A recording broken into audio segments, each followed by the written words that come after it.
Hello everyone and welcome to a brand new season of Grand River Living, brought to you by the Forbes Automotive family. I am your host, Chad Bish. Of course, it is a brand new season for the Kitchener Rangers as well. And what a better way to kick off the year than with Fan Appreciation Day, with the proceeds going to the Children's Wish Foundation. Stick around because after the break, Adrian is going to catch up with local artist Bill Hagan at his new exhibition, Grandiose. You're watching Grand River Living.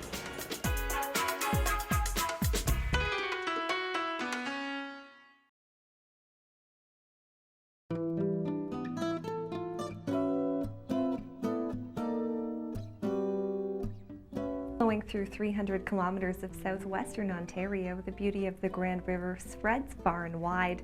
The exhibit Grandiose explores the Grand River Watershed through the eyes of hometown artist Bill Hagan. What is Grandiose all about?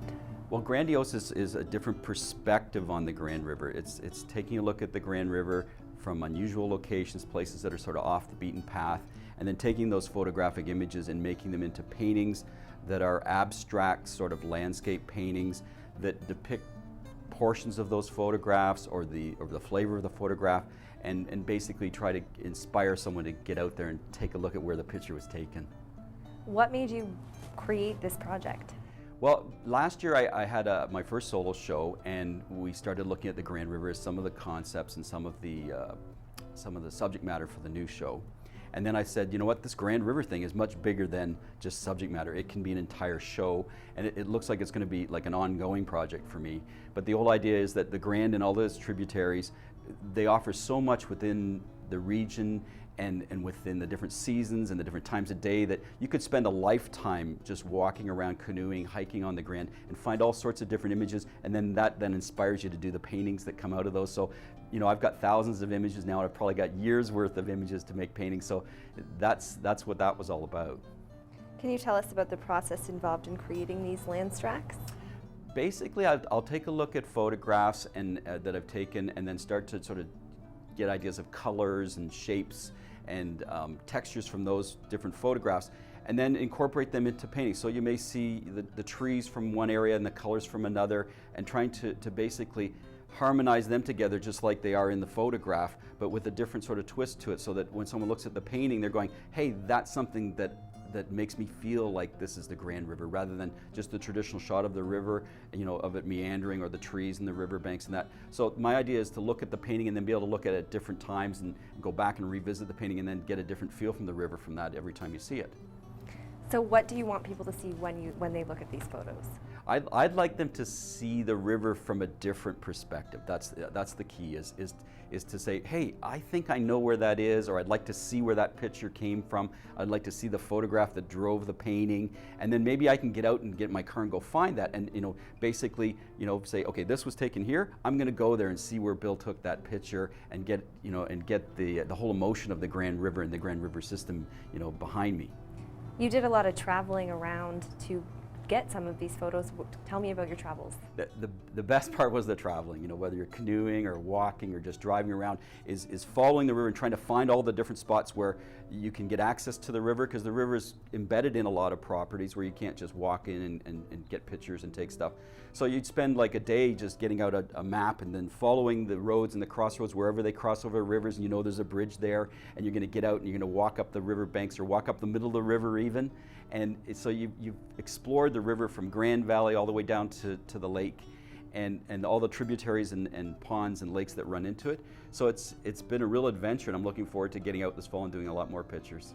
Why is the river so important to you? It's been in my life since I was a kid, you know, in teenage years, canoeing the river in Cambridge through to Paris and out into Ayr and Plattsville and that.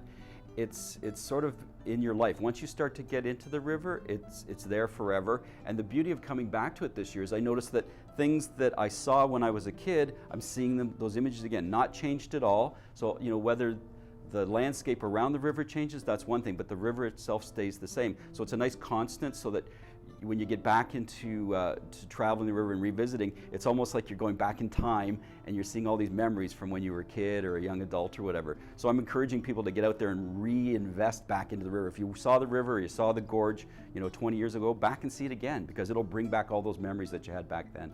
What got you interested in painting in the first place, in photography?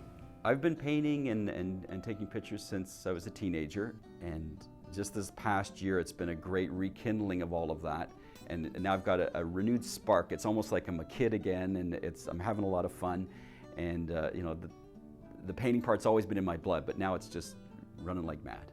Do you think that people forget the beauty that lies in their own backyards?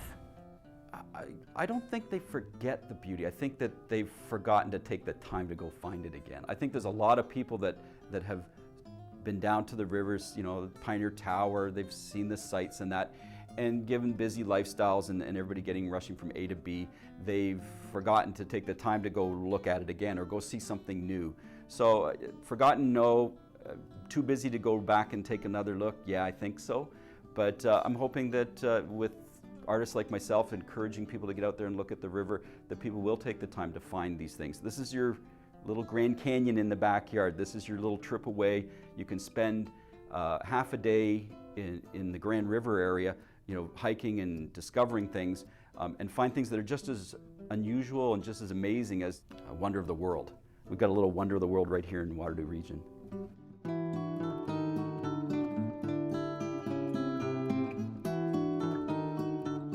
Whether it's a photograph, a painting, or a sculpture, art can help us all rediscover the beauty in the world around us. Well, thanks for joining us for the premiere of Grand River Living and joining us for Fan Appreciation Day with the Kitchener Rangers, hoping them the best season ever. Well, at least another Memorial Cup would be impressive. And Grand River Living as well, which is going to have another successful season, guaranteed. Listen, if you have any questions or concerns at all about the show, do not hesitate to contact us. You can look us up on the web at rogerstv.com. As always, we look forward to your feedback, and we also have the viewer response line right there if you need to get a hold of us. And we would love to hear from you. Love to cover your events. If you have an event coming up, let us know about it.